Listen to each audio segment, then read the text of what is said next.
tomboite izvozvo. Yes, hello. Yes, kuze therapy. Alright, ningatoriona vachiuri. Oh, okay. Sorry, ndakangana ndiani ari panyanga izvezvo. Alright. Mise pafoni kasirai muti ndimaititi for my guy. Holding. Yes, hello. This is maititi for baba titi ndine nyaya yandanzwa izvozvi hazvina kutombomira musha. Ko kwanzi mimi my guy vagare moma varambira bill. No, you can't do that. Ndo zvinhu zvamunofana kutanga matibvunza.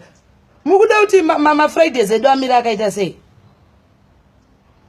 No, izvozvi ndiri kutofona ndichikubva kuSlay Queens Association izvozvi hapana munhu ari kufara nezvamaita izvi.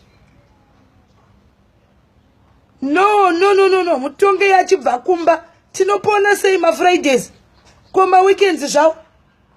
Aiwa koma tisangaidi pasina maigai hatisi kutomboda kana kunzwa maexplanation akadaro. Mutonge yachibva kumba achibva iko zvinezvi muri kuona kuti munhu akadaro angaite kuti muvharire mukati menhingirikini keji yakadaro iyo.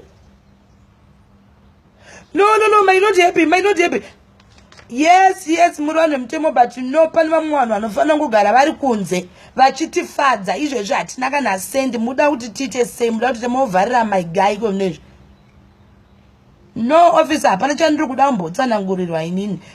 Ndouza kuti muri munhu wemutemo, but ngatitei barter trade. Tine munhu wamuda kuti muvharire hai munhu yaana kana basa motipa my guy, please mama machemedza rushingi rweZimbabwe zvido zvevanhu kunyanya.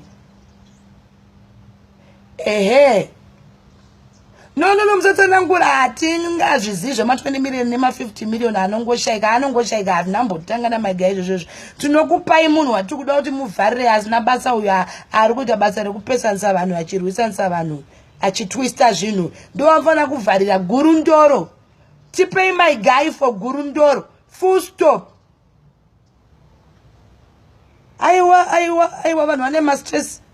My guy ngabude, please officer. Izvozvi ndiri kutouya ikoko nebhekoni nemazai. Izvozvi adye zvinhu zvina basa. Alright, ndiri kusvika kwaizvozvi tipese nyaya yacho. Gurundoro for my guy.